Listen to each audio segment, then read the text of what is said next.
오늘 우리에게 주시는 하나님의 말씀은 구약성경 549면 열왕기상 19장 9절에서 14절까지 말씀입니다.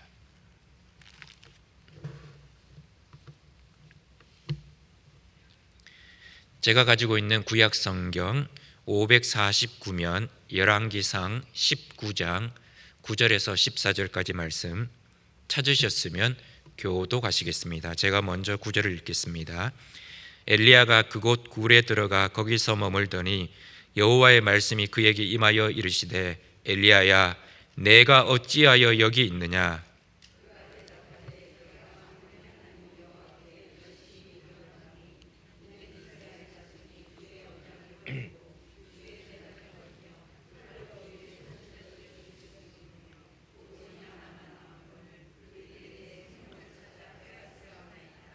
여호와께서 이르시되 너는 나가서 여호와 앞에서 산에 서라 하시더니 여호와께서 지나가시는데 여호와 앞에 크고 강한 바람이 산을 가르고 바위를 부수나 바람 가운데 여호와께서 계시지 아니하며 바람 위에 지진이 있으나 지진 가운데에도 여호와께서 계시지 아니하며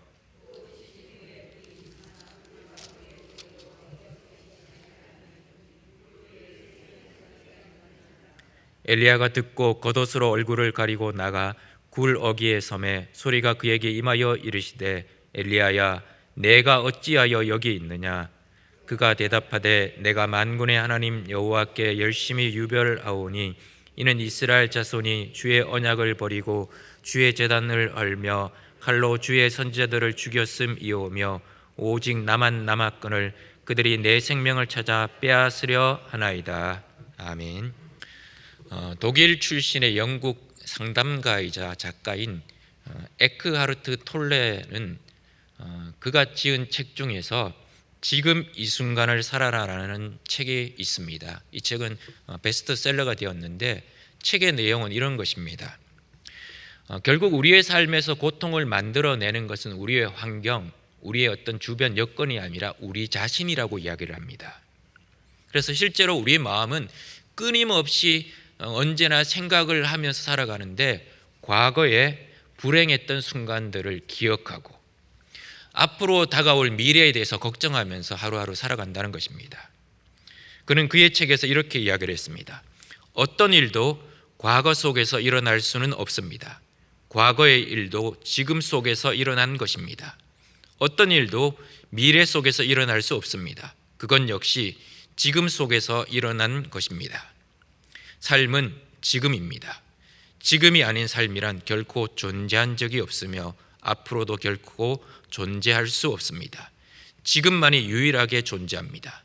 지금만이 존재하는 모든 것입니다. 당신이 왜 여기 있습니까?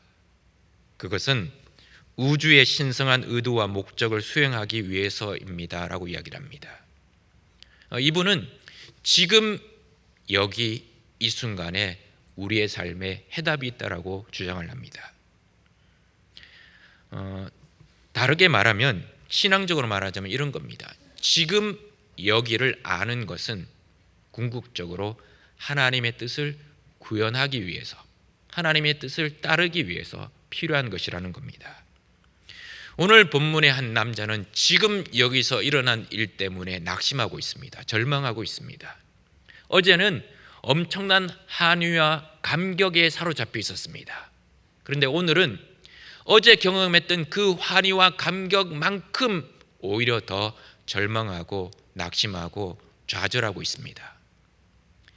엘리야는 여러분이 잘 아시는 것처럼 구약의 대표적인 인물입니다. 모세가 율법의 대표자라면 엘리야는 선지자의 대표라고 말할 수 있습니다. 얼마나 이 두 사람이 위대했으면 예수님이 변화산상에서 모세와 엘리야와 함께 대화를 나누셨던 것입니다. 열왕기상 18장에 보면 이 엘리야는 너무 놀라운 사람입니다. 너무 능력이 많은 사람입니다. 우리가 생각했을 때는 우리와 전혀 다른 동떨어진 세계에 사는 사람처럼 보여졌습니다. 바알과 아세라 선지자들과 850대 1로 대결을 했습니다. 누가 참신인지를 보여주는 대결을 했습니다. 바알의 선지자들이 계속해서 하루 아침부터 오후까지 계속해서 바알을 외쳤지만 응답하지 않았습니다. 그때 엘리야가 호련히 나타나서 이렇게 조롱합니다. 너희 신이 낮잠 자는 모양이다. 그러니까 더 크게 깨워보라고. 저녁 때쯤 혼자 나섰습니다. 열왕기상 18장 36절에 보면 주님, 하나님이 참 하나님이신 것과 내가 주의 종인 것과 내가 주의 말씀대로 이 모든 일을 행하는 것을 알게 하옵소서, 응답하옵소서라고 그렇게 아주 짧고 굵게 기도했습니다. 그때 하늘에서부터 불이 내려서 제단을 사르고 그 곁에 있는 도랑에 있는 물도까지 다 메마르게 만들었던 겁니다. 그래서 하나님이 불러서 응답하셨습니다. 그러자 이스라엘 백성들의 태도가 달라지기 시작했습니다. 하나님만이 진정한 하나님이십니다. 여호와만이 우리의 하나님이십니다라고 고백하면서 바알과 아세라 선지자들을 잡아서 다 죽이게 되었습니다. 그리고는 이 엘리야는 아합 왕에게 큰 소리를 칩니다. 41절에 보면 아합에게 이렇게 이야기합니다. 올라가서 먹고 마시소서, 큰 비 소리가 있나이다. 그리고는 갈멜산 꼭대기에 올라가서 얼굴을 무릎 사이에 대고 기도합니다. 3년 6개월 동안 비가 내리지 않았던 그 땅에 비가 내리기 시작했던 겁니다. 그래서 아합 왕은 마차를 끌고 이스라엘까지 가고 있었습니다. 한참을 가고 있는데 엘리야는 그 마차보다 더 빠른 속도로 달려가기 시작한 겁니다. 그런 놀라운 광경을 보여주었습니다. 18장에 나오는 엘리야는 마치 슈퍼 히어로처럼 보여집니다. 어떻게 보면 슈퍼맨처럼 보여집니다. 우리와 동떨어진, 나와 비교할 수 없는 그런 초인간 같은 그런 모습이 나타났던 것입니다. 그런데 오늘 본문에 등장하는 이 엘리야는 어떻게 보면 우리에게는 위로가 될 수 있습니다. 낙심하고 절망하고 인생을 포기한 사람처럼 보여집니다. 어떤 면에서 더 친근감이 느껴지거나 동질감을 느낄 수도 있을 겁니다. 무기력하고 우울하고 낙담하고 절망하고 완전히 인생을 포기한 사람처럼 느껴집니다. 갈멜 산상에서 850대 1로 누가 참신인지를 보여주었던 엘리야였습니다. 3년 6개월 동안 비가 내리지 않았던 그 땅에 하나님 앞에 기도했을 때 비가 내리기 시작했던 그였습니다. 아합의 마차보다도 더 빠르게 달려갔던 그였습니다. 그런데 그 아합 왕의 부인이었던 이세벨이 딱 한마디 합니다. 내일 이맘때 내가 너를 죽이지 않으면 신들이 나에게 벌을 내리실 것이다. 그렇게 공개적으로 살인을 예고합니다. 그 말 한마디에 엘리야는 도망을 갑니다. 지금 사건이 벌어진 곳은 이스라엘 땅에서 북쪽 위치에 있는 이스라엘입니다. 근데 여기서 어디로 도망가냐면 최남단 부엘세바까지 도망을 갑니다. 그것도 모자라서 이 부엘세바에 도착해서는 종을 그곳에 머물게 하고는 하룻길을 더 내려갑니다. 한 30km 정도가 되는 하룻길을 더 내려갑니다. 그리고 로뎀 나무 아래에 앉아서 하나님 앞에 이렇게 이야기합니다. 저를 죽여주십시오. 차라리 죽는 것이 더 낫습니다. 다 끝났습니다. 나는 선조보다 나을 것이 하나도 없습니다. 그렇게 하나님 앞에 절망하며 탄식하고 있습니다. 그러자 천사가 나타나서 엘리야를 어루만지셨습니다. 숯불에 구운 떡과 물 한 병을 주어서 마시게 했습니다.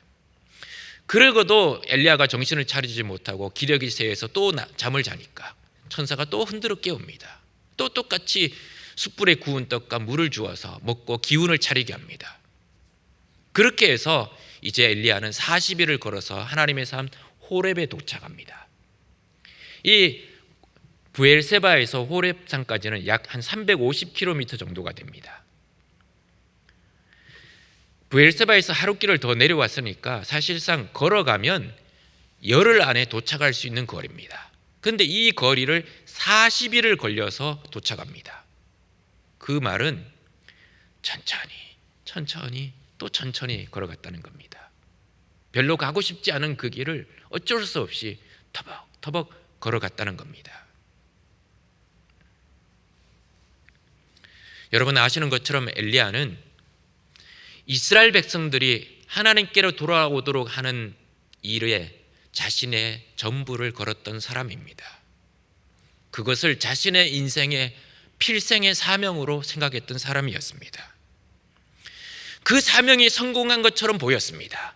갈멜 산상에서 850대 1의 참신인 것을 누가 참신인지를 보여주는 대결을 통해서 이스라엘 백성들이 여호와 하나님이 하나님이십니다, 참신이십니다라는 고백을 듣게 되었을 때 성공한 것처럼 느껴졌습니다. 그런데 그 다음날 그는 깊은 좌절과 절망에 빠지게 되었습니다.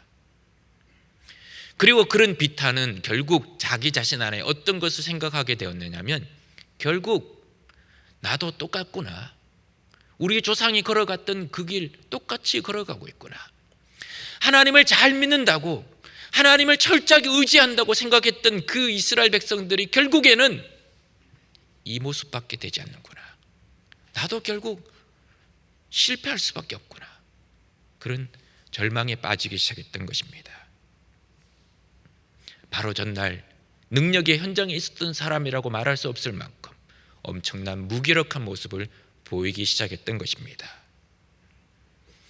어떻게 보면 이 엘리야의 모습이 우리의 모습이고 인간의 모습이라는 겁니다.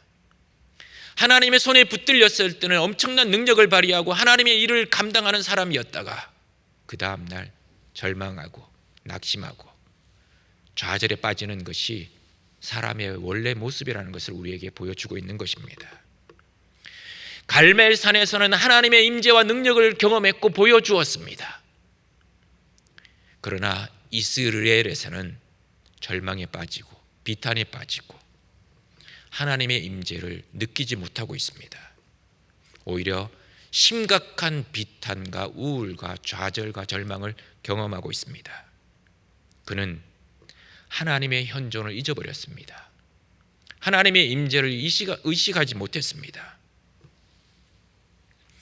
엘리야의 문제가 무엇일까요? 어쩌면 우리의 문제이기도 합니다. 이것을 두 가지로 생각해 보고자 합니다. 첫 번째는 자기 자신 외에는 다른 모든 것들을 무시한 것입니다. 하나님의 질문에 10절에서 이렇게 이야기합니다. 내가 만군의 하나님 여호와께 열심히 유별하오니 이는 이스라엘 자손이 주의 언약을 버리고 주의 제단을 헐며 칼로 주의 선지자들을 죽였음이오며 오직 나만 남았거늘 그들이 내 생명을 찾아 빼앗으려 하나이다. 나만 남았다라고 고백합니다. 언뜻 들으면 이것이 맞는 말처럼 보여집니다. 그러나 사실은 틀린 답입니다. 왜냐하면 열왕기상 18장 3절에 보면 성경이 분명히 이렇게 기록을 하고 있습니다. 아합이 왕궁 맡은 자 오베다를 불렀으니 이 오베다는 여호와를 지극히 경외하는 자라라고 성경이 기록하고 있습니다. 이 오베다는 아합이 하나님의 선지자들을 다 죽이라고 했을 때 선지자 100명을 몰래 50명씩 따로 떼를 지어서 굴에 숨기고 떡과 물을 제공한 사람이었습니다. 그리고 19장 18절에 하나님이 엘리야에게 이렇게 말씀하십니다. 바알에게 무릎 꿇지 않은 7,000명을 남겨두겠다고 말씀하셨던 겁니다. 그런데 엘리야는 이것을 잊어버렸습니다. 아니, 없다라고 생각했던 겁니다. 착각에 빠졌던 겁니다. 나만 하나님의 이름을 높이고 나만 하나님을 위해서 열심히 내고 나 외에는 아무도 없다라는 그런 착각에 빠졌던 것입니다. 나처럼 기도한 사람이 없고 나처럼 하나님을 위해서 열심히 일한 사람도 없다라고 생각했던 겁니다. 그래서 자기 자신 앞에서 하나님 앞에서 절망에 빠지게 되었던 겁니다. 그런데 사실 엘리야도 3년 6개월 동안 비가 오지 않는 그 3년 6개월 동안 그리 시냇가에 숨어 지냈었습니다. 그런 것을 잊어버렸습니다. 자신이 그렇게 숨어 있었던 것은 모조리 잊어버렸던 겁니다. 마치 이런 겁니다. 내가 하면 로맨스고 남이 하면 불륜이고, 남이 하면 꼴불견이고 내가 하면 매력이 되고, 남이 우기면 고집이 세다고 말하고 내가 우기면 개성이 강하다고 말하는 것과 같다는 것입니다. 다른 사람들이 하는 것은 별로 중요하게 생각하지 않았던 겁니다. 나만 하나님을 위해서 열심히 했다라고 생각했던 겁니다. 그러니까 엘리야는 하나님의 임재를 경험하지 못했던 겁니다. 불로써 응답하시는 하나님만 하나님이라고만 생각했던 것입니다. 조용히 다가와서 부드럽게 내 손을 잡아주시는 그 하나님의 임재 현존을 느끼지 못했던 것입니다. 두 번째는 하나님이 일하시는 다양한 방식을 깨닫지 못했습니다. 하나님이 일하시는 방식이 여러 가지 있는데 그것을 깨닫지 못했던 것입니다. 어제 갈멜 산상에서 불러서 응답하신 하나님, 그 하나님만 여전히 찾고 있었던 것입니다. 뭔가 대단한 역사를 일으키셔서 내 상황을 한숨에 바꿀 수 있는 분, 어제 갈멜산에서 불러서 응답하시고 3년 6개월 동안 비가 내리지 않은 땅에 기도했을 때 비가 내리게 하셨고 마차보다 더 빠르게 달리게 나를 이끄신 그 하나님만이 하나님이라고 생각했던 것입니다. 그 마음속에 이렇게 생각했습니다.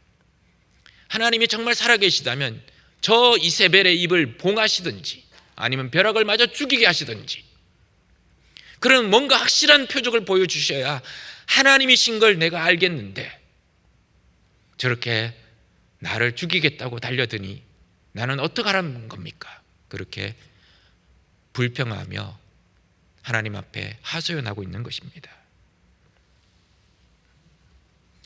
자신이 기대했던가 전혀 다른 현실 앞에서 그는 무너지고 말았습니다.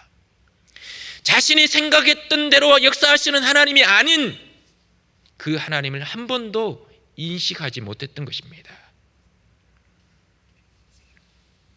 눈이 가리워져서 현실에 매몰되었습니다. 마음이 닫혀서 하나님을 알아보지 못했던 것입니다.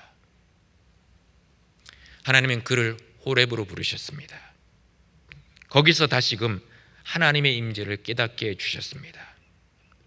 하나님이 먼저 엘리야에게 물으셨습니다. 엘리야야, 내가 어찌하여 여기 있느냐? 이 말은 여기서 뭘 하고 있느냐라는 말도 될 수 있지만 네가 여기 있는 이유가 뭐냐? 네가 왜 여기 있느냐? 그것을 물어보시는 것입니다.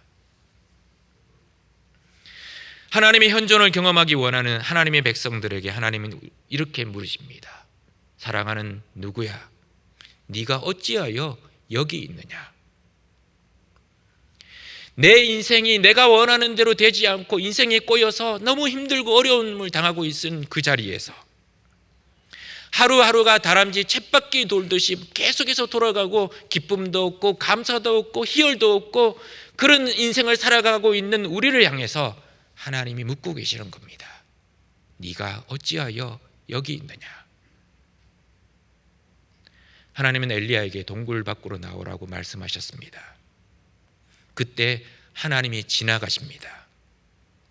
이 여호와께서 지나가신다는 이 단어는 여호와의 이름을 선포한다는 것과 밀접한 관련이 있습니다. 그 말은 하나님은 하나님을 간절히 찾는 자에게 자신을 알리신다는 겁니다. 여기서 중요한 것은 지나간다라는 단어가 히브리어로 아바르라는 단어를 씁니다. 이 아바르라는 단어는 멈추어 있는 것을 말하는 것이 아닙니다. 움직이는 것을 말하는 겁니다. 마치 바람이 눈에는 보이지 않습니다. 그런데 바람이 부는 것을 우리는 나뭇가지가 흔들리는 걸 통해서 알게 되는 것처럼 하나님이 지금 그렇게 움직이고 계신다는 겁니다. 고정된 장소에서 고정된 곳에서 고정된 시간에 역사하는 분이 아니라는 겁니다. 하나님은 사람들에게 나타나실 때 사람들이 기대했던 방식으로만 역사하는 분이 아니라는 겁니다. 다양한 방식으로 다양한 채널을 통해서 우리에게 자신을 알리고 계신다는 겁니다. 그런데 엘리야는 바로 전날 불로써 응답하셨던 그 하나님만 여전히 갈구하고 있습니다. 그 하나님만 하나님이라고 여전히 믿고 있었던 것입니다. 그래서 다시 불로 나타나셔서 내 마음을 다시 태워주시고 내 마음을 다시 불일으켜 세워주시고 그래서 하나님의 일을 감당할 수 있는 새로운 능력을 주실 것이라고 기대했던 것입니다. 그런데 바위가 부서질 정도로 크고 강한 바람이 불었습니다. 그렇지만 거기에 계시지 않았습니다. 바람 후에 지진이 났습니다. 땅이 무너지고 갈라지고 하는 지진이 났지만 거기에도 계시지 않았습니다. 그리고 드디어 불이 나타났습니다. 모든 것을 태워버릴 불이 나타났지만 거기에도 하나님이 계시지 않았습니다. 그리고 불 후에 세미한 소리가 들려왔습니다. 공동 번역에는 이렇게 번역을 합니다. 불길이 지나간 다음 조용하고 여린 소리가 들려왔다. 조용하고 여린 소리가 들려왔다는 겁니다. 주의를 기울이지 않으면 들을 수 없는 아주 여리고 부드러운 소리가 들려왔다는 겁니다. 집중하지 않으면 들을 수 없는 그런 부드러운 소리가 들려왔다는 것입니다. 우리가 조금만 신경을 쓰지 않고 집중하지 않으면 놓쳐버릴 수 있는 모습으로, 음성으로 엘리야에게 나타나셨던 것입니다. 뭔가 새로운 것이 생기면, 뭔가 내 상황이 조금 더 달라지면, 좋아지면 더 열심히 신앙생활을 하겠습니다. 그렇게 기도하는 사람들에게 하나님은 상황이 달라진 후에 오시는 분이 아니라는 겁니다. 아침에 일찍 일어나서 하루 종일 직장에서 피곤하게 직장 일을 감당하는 그 현장에서 그렇게 하루 종일 일을 하다가 지쳐서 퇴근하고 있는 그 지친 어깨에 하나님이 임하신다는 겁니다. 많은 사람들이 이렇게 기도합니다. 하나님, 제 문제가 좀 해결만 되면 더 열심히 신앙생활을 하겠습니다. 요것만 지나가면, 요 바쁜 일만 끝나면 하나님 앞에 더 충성하겠습니다. 그러나 하나님이 원하시는 것은 그것이 아닙니다. 바로 지금 이 순간 여기 문제가 해결되지는 않았지만 문제 때문에 여전히 낙심하고 절망하고 가슴 아파하지만 지금 여기에 임하시는 하나님의 손을 붙잡기를 바라시는 것입니다. 그렇게 부드럽고 여린 소리가 들려왔습니다. 그제서야 하나님의 임재를 현존을 깨닫게 되었습니다. 그러자 엘리야의 태도가 달라집니다. 조금 전까지만 해도 아무도 없습니다. 나만 남았습니다. 그렇게 이야기했던 엘리야가 겉옷으로 자기 얼굴을 가립니다. 겉옷으로 자기 얼굴을 가렸다는 것은 하나님의 현존 앞에서 자신이 죽을까 싶어서 하나님을 경외하는 마음으로 자신의 얼굴을 가렸던 것입니다. 모세가 하나님 앞에서 모세가 호렙산에서 하나님의 지나가심을 경험할 때도 하나님은 친히 손으로 모세의 얼굴을 가리셨습니다. 하나님이 그 거룩하심의 빛을 볼 때 혹시 죽을까 싶어서 그것을 가리셨던 겁니다. 마찬가지로 엘리야는 그 하나님의 현존 앞에서 자신의 부끄러움과 자신의 죄악과 자신의 부족함을 옷으로 가리면서 하나님 앞에 나가게 되었던 것입니다. 그랬을 때 하나님의 현존을 깨달은 엘리야에게 하나님이 다시 사명을 주셨습니다. 세 가지의 사명을 주셨습니다. 첫 번째는 다메섹에 가서 하사엘에게 기름을 부어 왕으로 세우라는 것과, 두 번째는 예후에게 기름을 부어서 이스라엘 왕으로 세울 것과, 세 번째는 엘리사에게 기름을 부어 선지자로 세울 것을 말씀하셨습니다. 사명은 하나님의 현존, 지나가시는 하나님을 깨닫는 사람들에게 주시는 것입니다. 내 삶의 현장에서 하나님의 그 부드럽고 세미한 소리를 듣고 그 음성을 듣고 깨닫는 사람들에게 주시는 것이 사명인 것입니다. 사하라의 불꽃의 저자인 사를 드 푸코는 프랑스의 군인이었습니다. 그는 예수님을 인격적으로 만난 후에 수도사가 되었습니다. 그리고 사하라 사막에서 원주민들을 대상으로 선교를 하다가 원주민 총에 맞아서 순교를 하게 되었습니다. 그는 자신의 책에서 이렇게 우리에게 질문을 던졌습니다. 하나님을 믿는 그리스도인에게 가장 어려운 일은 무엇입니까? 예수 그리스도를 믿는 그리스도인에게 가장 어려운 일은 무엇입니까? 그 답은 다를 수 있습니다. 그러나 푸코는 이렇게 대답을 했습니다. 하나님을 믿는 그리스도인에게 가장 어려운 일은 하나님을 믿는 것입니다. 우리는 하나님을 믿는다고 얼마나 자주 고백하고 이야기하고 그렇게 살아가고 있습니까? 우리가 하나님을 믿는다는 것을 추호도 의심한 적은 없을 겁니다. 그러나 우리의 삶이 하나님의 뜻과 동떨어져서 살아가는 이유가 뭘까요? 하나님을 믿는 그리스도인이라고 말하지만 정말 우리의 삶의 현장에서 때로는 우리가 기대했던 대로 되지 않는 그 현실 앞에서 삶이 너무 쳇바퀴 돌듯이 매일 반복되는 그 현실 속에서 하나님의 임재를 깨닫지 못해서 지나가시는 하나님을 알지 못해서 원망하고 불평하며 살아갈 때 우리는 정말 하나님을 믿는다라고 말할 수 있을까요? 쉐릴 포보스는 이렇게 이야기합니다. 우리는 실패가 아닌 성공 속에서만 하나님을 발견하고자 한다. 이것은 십자가를 지닌 사람들에게는 낯선 태도이다. 우리는 실패가 아닌 성공 속에서만 하나님을 발견하고자 합니다. 그것은 정말 십자가를 따라가는 성도로서의 바른 모습이 아니라는 겁니다.